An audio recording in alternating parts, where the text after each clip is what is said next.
এই যে বাবা আপনার চা। দাও, বসো। বাবা আমার তো রান্না শেষ হয়নি। আচ্ছা রান্না করো, বসো না একটু, তোমার সঙ্গে একটু গল্প করি।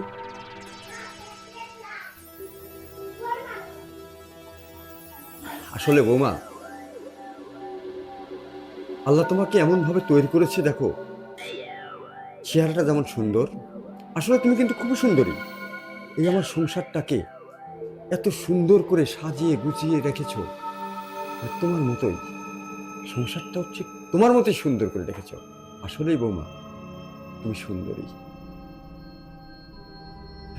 মুখের পর বলছি বলে মনে করো না যে আমি তোমাকে হয়তো সেই ধরনের খুশি করার জন্য বলছি, কিন্তু না, আসলে বৌমা তুমি সুন্দরী।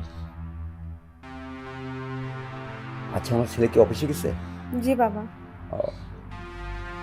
সমস্যা নেই।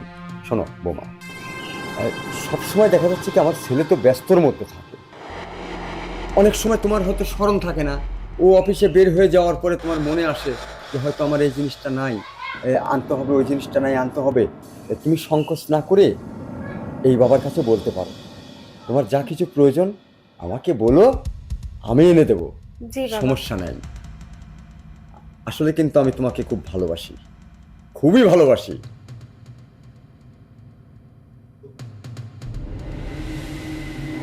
আসলে বৌমা, এই যে চাটা করেছো না, খুব সুন্দর হয়েছে। চাটা যেমন মিষ্টি, আমার বৌমাও কিন্তু তেমন মিষ্টি। শোনো, এই যে তোমার শাশুড়ি, আমার শাশুড়ি ছিল, তাকে কিন্তু তুমি দেখো, সে অনেক আগেই আমাকে ছেড়ে চলে গেছে।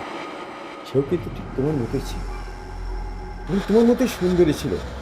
তোমাকে দেখলে না ধাম করে তোমার শাশুড়ির কথা মনে আসে। কি যে বলেন আব্বা উল্টাপাল্টা কথা।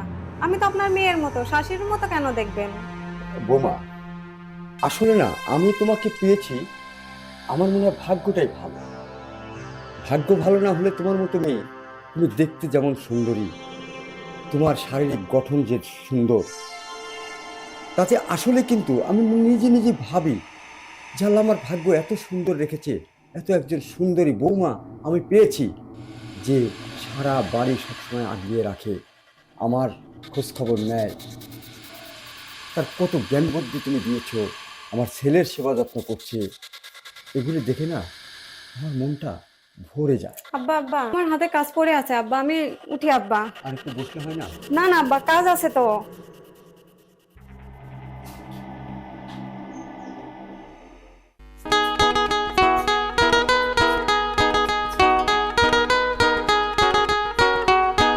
বৌমা, তুমি একা একা এরকম কাজ করতেছো, বাড়িতে লোকজন নাই, আমাকে ডাকলে তো পারতা, আমি তোমাকে সাহায্য করতাম। কি বলেন আব্বা, সংসার করতে গেলে তো এটুকু করতেই হয়। তা ঠিক আছে, সংসার করতে গেলে সবকিছু করতে হয়, তো তুমি বললা না। আচ্ছা বৌমা, আমার একটা কথার জবাব দাও তো, একটা গাড়ি চলতে গেলে গাড়ি কি লাগে? তেল লাগে। তেল লাগে। তেমনি কিন্তু একজন মানুষ চলতে গেলে কি লাগে? শক্তি অর্জন করতে গেলে কি লাগে? পেটে খাওয়া লাগে। পেটে ভাত লাগে, তার কিন্তু ফুল ফোর্স খাবার দিতে হয়, তবেই কিন্তু সে শক্তি পায়। তেমনি কিন্তু এই যে তুমি সুন্দর চেহারাটা এত খাটনি করে করে কষ্ট করে করে যে নষ্ট করছো, এরও কিন্তু একটা শক্তির যোগান আছে, খাদ্য আছে। বলো তো সে জিনিসটা কি? সেটা হচ্ছে কিন্তু প্রসাধনী। তুমি চেহারাটা কাজ করে নষ্ট করবে, তারপরে প্রসাধনী লাগালে আবার সেটা পূরণ হবে। তুমি সংকোচ না রেখে তুমি আমাকে বলো কি কি লাগবে, প্রসাধনী আমি তোমাকে এনে দেবো। আপনাকে কেন বলবো আব্বা? আপনার সওয়ালকে বললেই তো এনে দিতে পারে। না, মেয়ে হিসেবেই বললা, এখন বলো কি কাজে তোমাকে সহযোগিতা করতে হবে, আমি করছি। না না আব্বা থাক, আমি করছি। ঠিক আছে বৌমা, আমি বুঝতে পেরেছি। তুমি ভাবছো শ্বশুরকে কিভাবে বলবো যে আসেন একটু কাজ করে দেন। আচ্ছা, আমি একাই আসছি।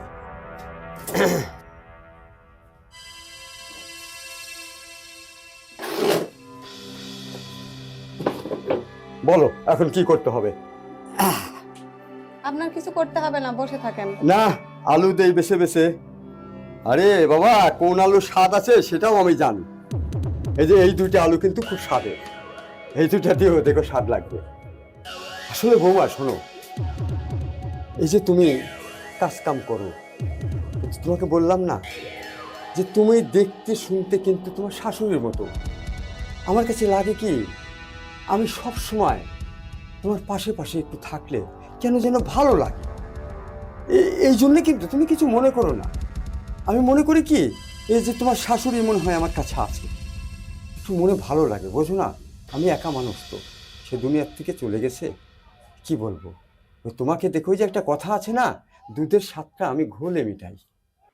মনে হয় কি, আমার কাছে লাগে যে তোমার শাশুড়ির কাছে আমি বসে আছি, খুব ভালো লাগে তখন, এই জন্য আসি। কি হলো বৌমা? রান্নাটা আপনিই করেন। দুজন একসঙ্গেই করি। না, আপনি বললেন না যে আমি রান্না করলে আমার চেহারা নষ্ট হয়ে যাবে? আজকে রান্নাটা আপনিই করেন। লে বাবা, কি দিয়ে কি করলাম? আমি আসলাম কিসের জন্য? এখন রান্নার দায়টা আমার ঘাড়ে। বৌমা তো আজকে রান্না করবে না, সে জেদি মানুষ। লাও, এখন নিজে রান্না করো, সবাইকে খাওয়াও। ঠিক আছে।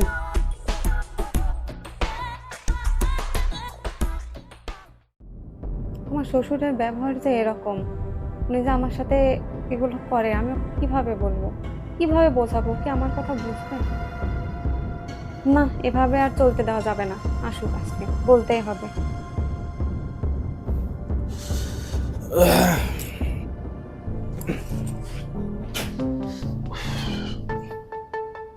এ কি গো, অফিস থেকে আসলাম, চুপচাপ বসে আছো কেন? খাবার দাবার আনা লাগবে না নাকি? ধুম ধরে বসে আছো। অফিস থেকে স্বামী যদি ফেরে, তাকে অন্তত এক গ্লাস পানি নিয়ে এসে দিতে হয়।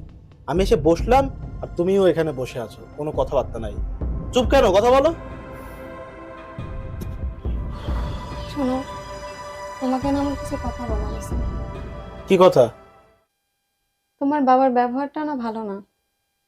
সে আমার সাথে আজে বাজে কথা বলে, তোমার মায়ের ইঙ্গিত দেখায়, বলে যে আমাকে নাকি তোমার মায়ের মতো দেখতে, মানে আমাকে দেখলে নাকি তোমার মায়ের মতো ফিল হয় তার। তুমি কি বোঝো এই কথার মানে কি বোঝায়? একদম চুপ। আর একটাও কথা বলবা না আমার বাবার নামে। তুমি আমার বাবার নামে আমার কানে উল্টাপাল্টা কথা বলছো কেন বুঝি না। তুমি নিশ্চয়ই আমার বাবার সাথে আমার খারাপ সম্পর্ক করাতে চাও। তুমি চাও আমার বাবা যেন বৃদ্ধাশ্রমে থাকে, তাই না? এই, তুমি আমার বাবাকে চেনাচ্ছ? আমি আমার বাবাকে খুব ভালো করে চিনি। আমার বাবা সেই ছোটবেলা থেকে কোলে পিঠে করে আমায় মানুষ করছে। মা মারা যাওয়ার পরেও বাবা এখন পর্যন্ত বিয়ে করেনি। কেন জানো? যেন আমি কোনো কষ্ট না পাই। আর তুমি কি না আমার বউ হয়ে আমারই বাবার নামে উল্টাপাল্টা কথা বলছো? এই, আমার বাবা মানে তোমার শ্বশুর, আর শ্বশুর মানে কি? শ্বশুর তো বাবা সমতুল্য। সে কি তার মেয়ের সাথে খারাপ ব্যবহার করবে? তুমি কি বোঝাতে চাচ্ছ আমাকে? হ্যাঁ, তুমি যা চাচ্ছ তা কখনোই সম্ভব হবে না। তুমি কি ভাবছো আমি কিছু বুঝি না? আমি ভাত মাছ খাই, সব বুঝি। আমি একটা অফিসে চাকরি করি, আর আমার আন্ডারে 20 জন মানুষ আছে। আমি তাদের মেনটেন করি, তাদের চালাই। আর তুমি আমাকে মানুষ চেনাইতে আসছো, তাই না? আমি চিনি না? আমি আমার বাবাকে ভালো করে চিনি। শোনো, আর একবার যদি আমার বাবার নামে উল্টাপাল্টা কথা বলেছো, আমি কিন্তু তোমাকে এই বাড়ি থেকে বের করে দেব। ওই জন্য তোমাকে তালাক দিয়ে দেব। তাও এসব উল্টাপাল্টা কথা আমি প্রশ্রয় দিব না। তুমি কি চাচ্ছ আমি বুঝি না? তুমি চাচ্ছ এই সংসারে অশান্তি বাধায়ে বাইরে গিয়ে বাসা ভাড়ায় থাকতে। তোমার এই স্বপ্ন আমি কখনোই পূরণ হতে দেব না। ফার্দার যদি কখনো এরকম চিন্তা ভাবনা করেছো আর আমার বাবার নামে উল্টাপাল্টা কথা বলেছো, আমি কিন্তু ছেড়ে কথা বলবো না। তোমার বাবারে ফোন দিয়ে সোজা তোমার বাবার বাসায় পাঠিয়ে দিব। দেখো, তুমি আমার কথা বোঝার চেষ্টা করো। আমি যা বলছি সত্যি কথা বলছি। ধর, তুমি আর একটা কথাও বলবা না। আমার যা বোঝার তা বোঝা শেষ। থাকো।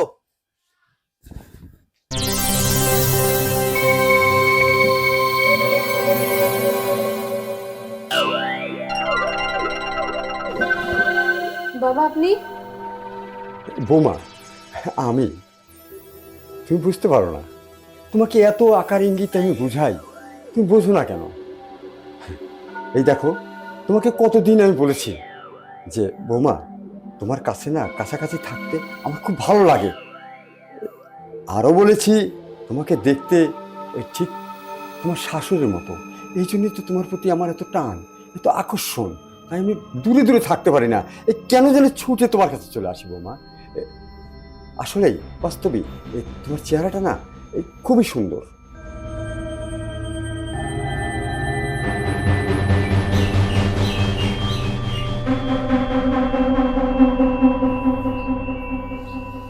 বাবা,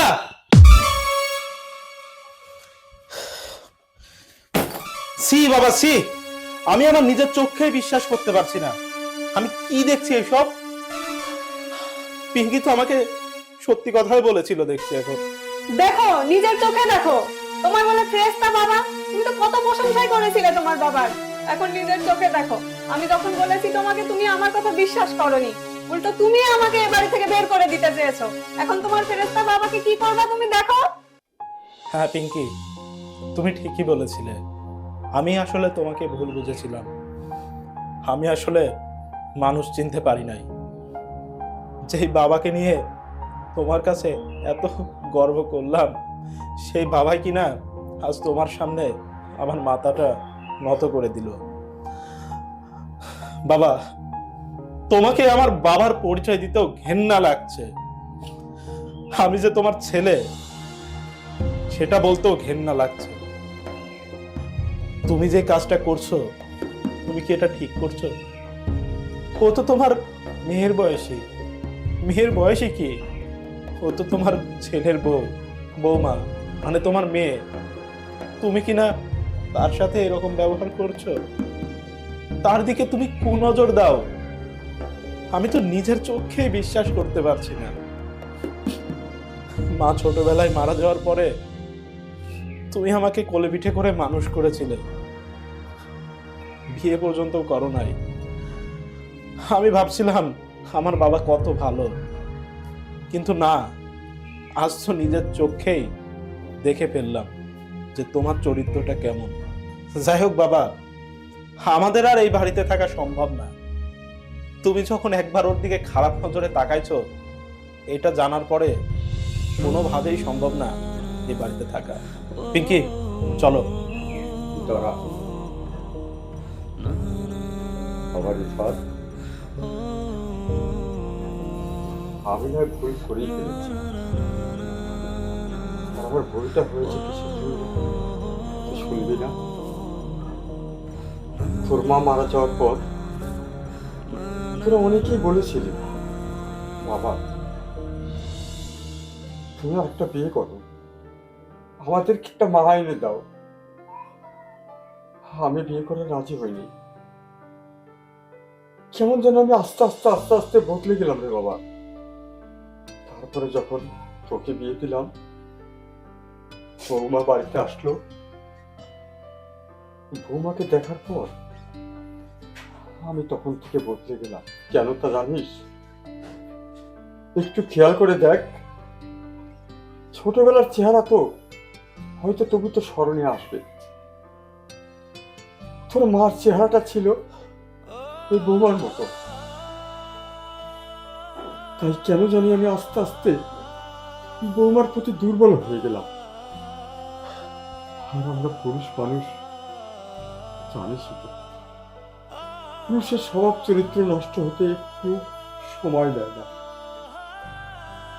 আমি তো অনেক চেষ্টা করেছি, একা একা ভেবেছি যে আমার ছেলের বউ, আমি কি করে তারপর কুনজর দেই। কিন্তু পর মুহূর্তে জানিস, আমার মনকে আমি ধরে রাখতে পারিনি। ওই যে বৌমার দিকে যখন তাকিয়েছি, তখনই তোর মার ছবিটা ভেসে উঠেছে। হয়েছে এটাই বুঝি তোর মা। আস্তে আস্তে আস্তে আস্তে আমি লোককে সামলাতে পারিনি। আমি জানি তুই আমাকে বিশ্বাস করিস, কিন্তু আমি তো বিশ্বাসের মর্যাদা রাখতে পারিনি রে বাবা। আমি তোর সঙ্গে বিশ্বাসঘাতকতা করেছি। তোর রাগ হওয়াটা স্বাভাবিক। তুই যদি আমার ছেলে না হয়ে অন্য কারোর ছেলে হতি, বা তার বাবা যদি এরকম করতো, আমার মনে হয় কি জানিস, জেদের বসে না, সে তোর বাবাকে খুন করে ফেলতো। এত বড় অপরাধ আমি করেছি, এত বড় অপরাধ আমি করেছি। ভাই, এবারকার মতো আমাকে মাফ করে দিন না বাবা। আমি দেখ, তোকে কথা দিচ্ছি, আমি ভালো হয়ে যাব। আর আমি বৌমার দিকে কোনো নজরে তাকাবো না, আমার মায়ের দৃষ্টিতে তাকাবো। আমাকে ক্ষমা কর, আমাকে একটু ভালো হওয়ার সুযোগ দে। হয়েছে, এবার থামো। তোমার আর একটা কথা আমি শুনতে চাই না। তাই বলে তুমি তোমার বৌমার দিকে কোন নজর দেবে, এটা আমি কোনোভাবে মানতে পারবো না। আজকে আমার জায়গায় অন্য কেউ হলে তোমাকে এই বাড়ি থেকে ঘাড় ধাক্কা দিয়ে বের করে দিত, কিন্তু না, আমি তা করব না। আমি নিজেই আমার বউকে নিয়ে এই বাড়ি ছেড়ে চলে যাব। তোমার সাথে বাবা পুত্রের সম্পর্ক আজকেই শেষ। পিঙ্কি, চলো।